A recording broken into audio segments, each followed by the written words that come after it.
Coming up in this edition of Media McKnight, a new twist in those ongoing rumours of Samantha Armytage joining the Today Show, a credibility issue for 7 News thanks to its social media team, exclusive see what happened when 4BC's Peter Fegan said his final goodbyes before being sacked, exclusive, the future of 7 News Spotlight revealed, this is what Channel 7 will be revealing at its upfront event, and what really led to this extraordinary moment between President Trump and Kevin Rudd.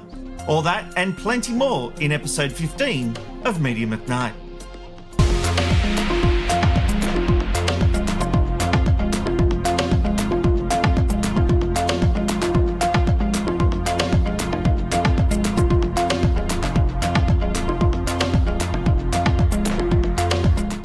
Hello, I'm Rob McKnight. With over 3 decades of experience in the TV and radio industry, this is Media McKnight. What to make of the rumour Samantha Armytage could be heading to the Today Show? On Friday, it seemed the story had been put to bed when reporter Annette Sharp doused water on the fire with a firm denial by Nine. Or so it seemed. Under the heading, Nine hits back at Samantha Armytage claim on the news.com.au website, Sharp wrote, Nine has labelled the suggestion that Samantha Armytage could be brought in to replace Sarah Arbo as Karl Stefanovic's co-host on Today as preposterous. In what may be the clearest indication yet that Nine is sticking with Arbo and not bringing in the former Sunrise host, Armytage, next year, a network spokesperson seemingly shot down the out-of-control reports. Following days of fevered media speculation claiming Armytage is poised to replace Arbo alongside Stefanovic in 2026, on Thursday this column put a list of questions to Nine. Of 17 questions put to Nine on the matter, the spokesman addressed only one, querying what Armytage might bring to the role that Arbo could not. He said the notion was preposterous. But it turns out there was a miscommunication, and the story has dramatically changed again, with the heading changed to Today host Sarah Arbo puts on brave face as Samantha Armytage speculation swirls. The copy relating to Nine's denial has been removed and only exists because it was copied and pasted onto the Media Spy website. The story has been rewritten to talk about Nine's failure to shut down the rumours, with a note at the bottom acknowledging the change. An earlier version of this column stated Nine had labelled preposterous the suggestion Armytage could bring to Nine's national breakfast show anything incumbent host Arbo doesn't already deliver. We accept that response related to a separate question. Now, what's interesting about this is not the fact the reporter made an honest mistake, but the fact Nine specifically wanted to correct her reporting of Nine dismissing the rumours of Armytage as co-host of Today as preposterous. The network hasn't been as eager to hose down the rumours of Arbo's role being in doubt. That's the fun and games of commercial television. For her part, Armytage has also failed to hose down the reports. Speaking on the Karl and Jackie O show on Monday, the star claims she has not been approached by Nine about the co-hosting role, but refused to rule out her interest. The rumours of the Today Show thing, now, is that just hyped up rubbish? Or has anyone from Nine ever said to you, would you consider doing early mornings again, or is this just made up lies from the newspaper? No one has said that to me. And you know rumours, Kyle. You know how this game works. Yes. No one said it. We, obviously this week has been busy because I'm, doing lots of publicity for the show. Yeah. So I think it's kind of, it's gone hand in glove that there's chit-chat about that. After Golden Bachelor, would you consider doing that? I mean, not that we want to see anyone lose a job or anything, but that hypothetical, how would you answer that? Well, I wouldn't answer that hypothetical, Jackie. You know I love it. Yeah, it's got to be real cash on the table, Jackie. You know how it works. we just get through. I'm really happy in prime time. This is what I came to Channel 9 for. Oh, that's a dig. That's a Hailey Bieber style. No, I think Karl and Sarah are fabulous. Yeah. See, to me, that sounds like she's open to the idea, but there haven't been any formal discussions. And look, I have no doubt Nine haven't made a formal offer, but there are ways of sussing people out without making an actual approach. I've done it myself. Monday also saw Armytage on the Today Show set with Arbo and Stefanovic as she spruiked the Golden Bachelor's premiere that night.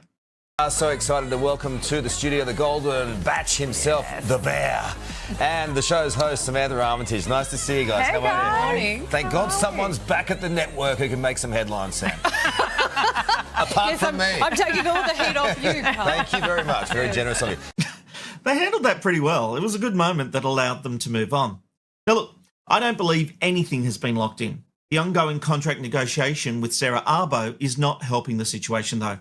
And there does seem to be a contingent of executives at Nine who would love to see Armytage take on the role of Today co-host.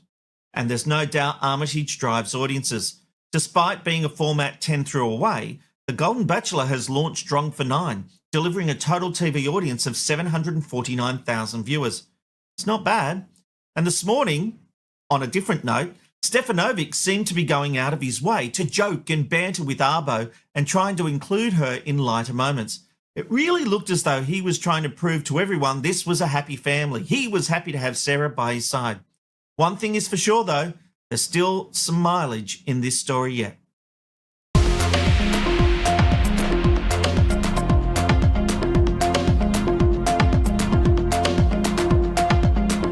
The protests in Melbourne over the weekend have led to some serious claims of editorial bias being made against 7 News. Joel Jammal, the National Director of Turning Point Australia and self-described journalist, although he doesn't seem to have any actual employment as a journalist, according to his LinkedIn page. But anyway, he has criticised the broadcaster over selective editing in its online articles. And in some cases, the claims do seem to stack up. Here's what he said. I'm actually fuming right now. In Victoria, the police just came out and explained how rocks were thrown at them from counter-protesters, left-wing protesters, Antifa people. This is what they had to say, and this is how Channel 7 decided to cover it.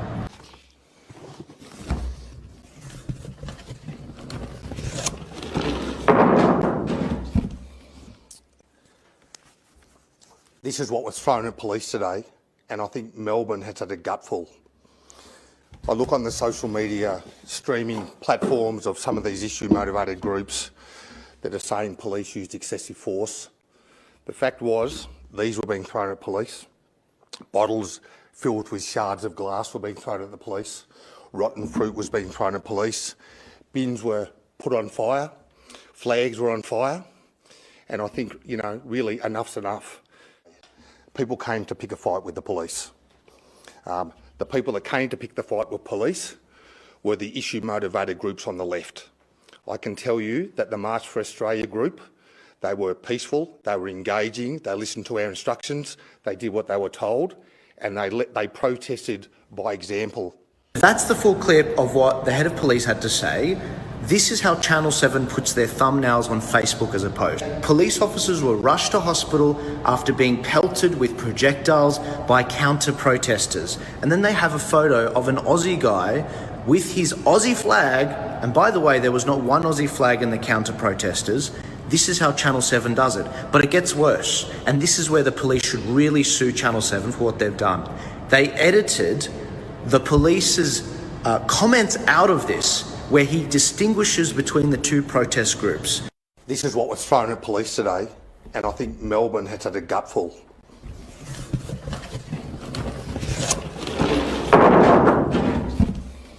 I look on the social media streaming platforms of some of these issue-motivated groups that are saying police used excessive force. The fact was, these were being thrown at police. Bottles filled with shards of glass were being thrown at the police. Rotten fruit was being thrown at police. Bins were put on fire. Flags were on fire. And I think, really enough's enough. The disruption to Melbourne, to the general public who want to come into our fine city, the disruption to businesses, we really need to find an answer of what we do. And he's right. The section where Cheeseman categorically stated it was those on the left, not those taking part in the March for Australia rally, who threw rocks and other items at police, was missing. Channel 7 needs to either apologise or remove and re-upload these posts and do it honestly, because they are skewing public opinion. This is why social media, alternative media, is eating the corporate media's breakfast. Guys, share this video because this is fucking outrageous. This is disgusting. But here's where things get complicated. Those posts were made by the digital team at 7 News, i.e. 7news.com.au, and not by the broadcast news service. In fact, the package that ran in the 6 p.m. news in Melbourne was fair and balanced and made it clear the violence and rock throwing was from those on the left who were considered to be the counter-protesters. It was well explained in the report the March for Australia rally was peaceful. But in this case, the damage to the 7 News brand had been done in the eyes of the consumer. Now look, the people working at 7news.com.au generally have much less experience than those working on the nightly 6pm bulletins. And I've worked with them. They're terrific people. I really, really like them. They do a good sausage sizzle too. But their editorial judgment, look, it just might not be the same as someone on the 6pm news desk. That clip posted by 7news.com.au ran for 1 minute and 21 seconds. To me, the line from Cheeseman about who was to blame is one of the most important grabs, just after the show and tell of the rocks that were thrown. When you add the edit they did and the thumbnail used, it does look like a conspiracy, even though it isn't. When contacted by Media McKnight, a Seven spokesperson told me, "We stand by our reporting." The clip in question was a brief edit for social media from a much longer media conference, but it accurately reflected the key message from police, that they are fed up with the escalating aggression by issues-motivated groups and the level of danger and violence that officers and members of the public were subjected to on the streets on Sunday. And they're right. But the problem is social media clips are now becoming the record of the day. While TV still uses social media to promote its broadcast offerings, many people are now only consuming the news by the clips posted and judging news brands by those clips. So, editorial judgment is more important than ever before in terms of what is posted. The nature of how people consume news has dramatically changed. A year or so ago, I was told people won't watch anything longer than 20 minutes. I did at the time want to point out that Joe Rogan has a video podcast that goes for hours and hours on end, and YouTube statistics show people are watching content longer. But it was one of those arguments I was never going to win. I was also told people don't consume news content on TikTok. Yet my personal page, which is filled with editorials about news topics from my McKnight Tonight internet show, is about to hit 10,000 followers after only a few months. I only launched it a few months ago, and I've had 500,000 video views. TikTok has grown faster for me than YouTube or any other platform, and I promise I have not posted any videos of me dancing to songs, but don't put it past me. Anyway, my point is, broadcasters need to think differently about social media. It can't just be a promotional tool. Your brand is being judged by the content posted, whether or not it's gone through the same rigorous checks stories in the 6pm news go through. You have been warned.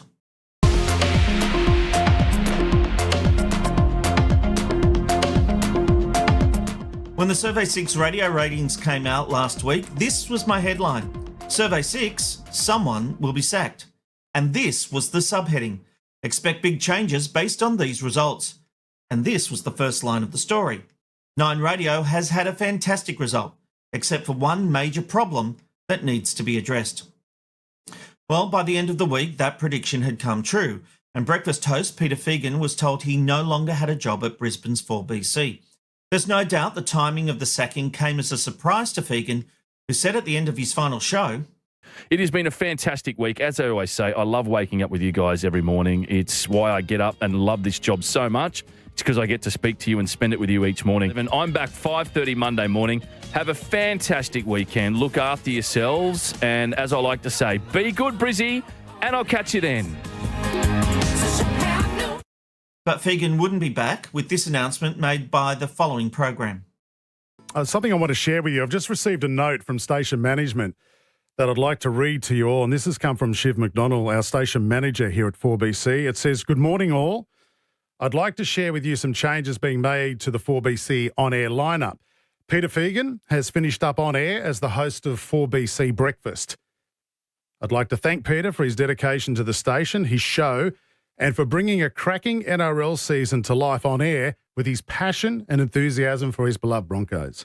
Brisbane continues to be a tough radio market, and I'm committed and determined to deliver programs that resonate with the Brisbane community and continue to grow our loyal 4BC audience. A new breakfast program will be announced in due course.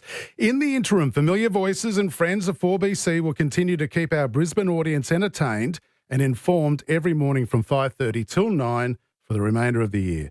Again, I thank Peter for his efforts and his hard work over the last couple of years with the station." Look, it was obvious a change had to be made just based on the numbers. As I said last week, Peter Fegan has delivered a lowly 3.6% share. That's down 0.5.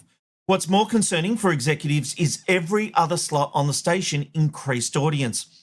This comes despite the fact breakfast is supposed to be the strongest day part on any station. Mornings with the now departed Bill McDonald on 4BC was up 0.2% for a 5.7% share. Afternoons was up 1% for a total of 5.3%, and Drive delivered 5.4% after gaining 0.9%. You've really got troubles when every other show is in the 5s and breakfast is in the 3s. As I exclusively revealed last week, Nine Radio intends to stay live and local in the market next year, but there's no doubt there will be changes in breakfast. You can't have a time slot delivering figures starting with a 3, while all other day parts, as I mentioned, deliver 5+ shares. Nine really need to think about their plans and strategy going forward. As I also said last week, I believe Fegan could work in the morning slot, but he can't stay in breakfast. Look, I stand by that argument that Fegan could have worked well in mornings, but it's not to be. The question is, what now? Look, I've long pitched for a doubleheader at breakfast based on 3AW's Ross and Russ. The show, hosted by Ross Stevenson and Russell Howcroft, delivered a staggering 20.3% share in the same survey. Fegan could only manage a 3.6%. My pitch has been to move Sophie Formica to breakfast with a host who can banter with her by debating topics, have a bit of fun, and most importantly, entertain. There's a number of people who could join her. She would certainly make it work. It's certainly a format I think would work best in the market, but sometimes these ideas aren't implemented because they haven't come from inside the tent. Although I would argue, what does 4BC have to lose?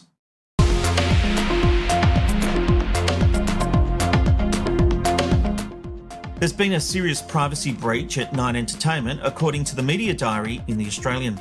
The paper reports HR files involving allegations against some staff were inadvertently emailed to random staff members within the network who were completely unconnected with the complaints. The paper went on to say, although Nine acknowledged the error when Diary reached out last week, the network declined to discuss the matter in detail given the confidential nature of the allegations involved. Media McKnight can exclusively reveal it was a human mistake and not a tech issue. And the whole thing is just very, very unfortunate. But it is a serious mistake that has lasting implications and it raises serious questions. If someone's found guilty of inappropriate behaviour, will they be able to sue the network for a breach of privacy? Although you could say the same question applies even if they're found innocent. With the paper reporting a high-profile staff from Nine's radio stable is under investigation, as revealed by the leaked documents, that also puts all on-air talent under suspicion. This is a mistake that certainly has no winners.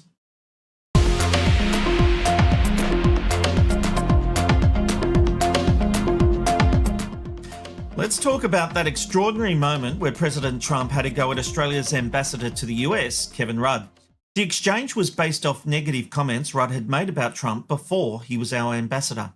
Today will be seen as a really significant day in our relationship. With a who's who of Team Trump, the Vice President, Secretary of State, Secretary of War, and one man that put the President on the war path. Did an ambassador say something bad about it? Don't tell me. I don't know. Where is he? Is he still working for you? Yeah.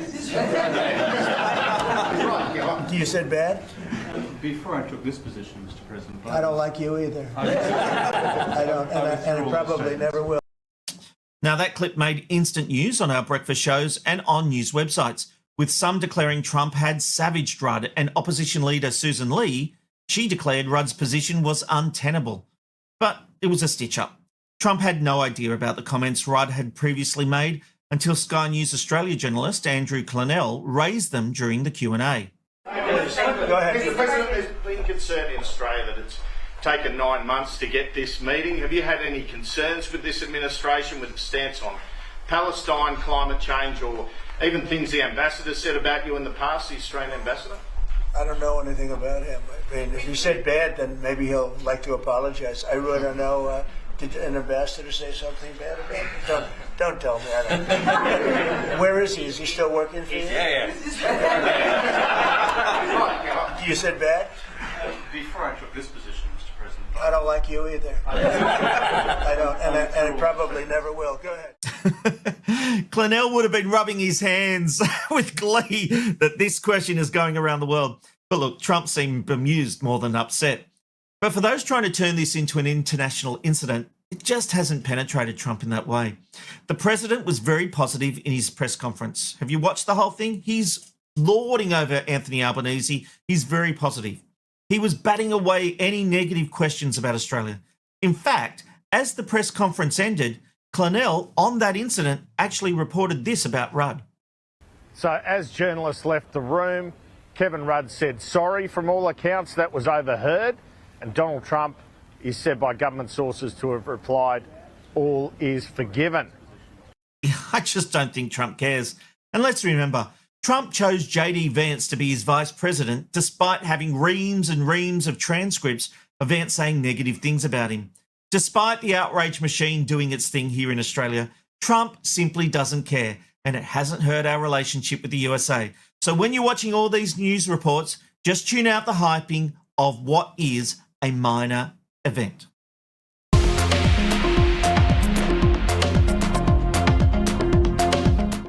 The Australian Talent Index came out this week, releasing research on our favourite radio and TV presenters. And the results make for interesting reading when you compare them to the ratings these same people deliver.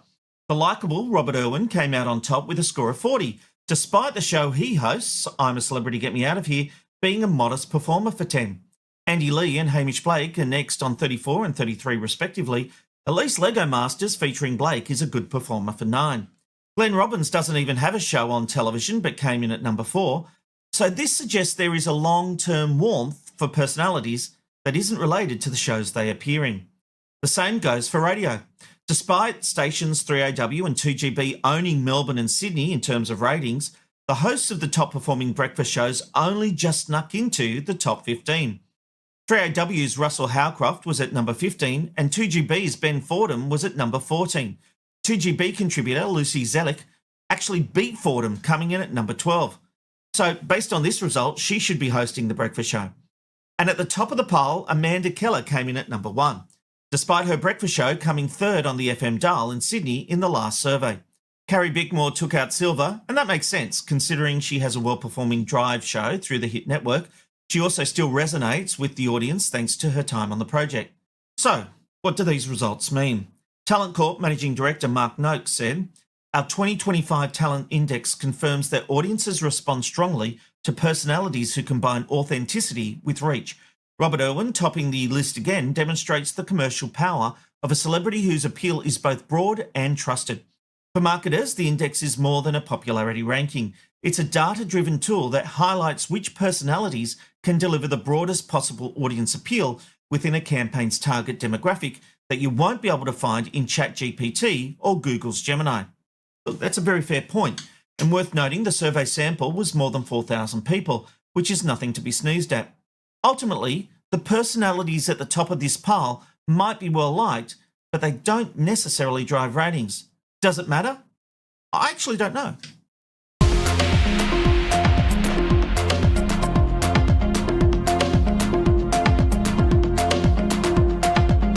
A couple of weeks ago, I made some predictions based on nothing but a gut feeling. Number 2, 7 News Spotlight won't be back in 2026. While the show did make some mistakes that have been called out, it is now a shadow of its former self. As someone who worked on the show and loved the show, I don't even watch it anymore. It's gone from beating 60 Minutes to being a perennial number 2. Its stories don't make headlines and it goes missing from the schedule for weeks at a time. Look, it's just a feeling, but I get the feeling the love the network once had for the show is gone. But apparently it is making budget. But it turns out 7 News Spotlight will be back next year after increasing its total TV average audience by 13%. And in more good news for the show, I can exclusively reveal that despite the budgets usually being set for the financial year, Spotlight has been commissioned for all of 2026. This will be announced at 7's Upfront event on Wednesday. Congratulations to all who work on the show. McKnight was wrong.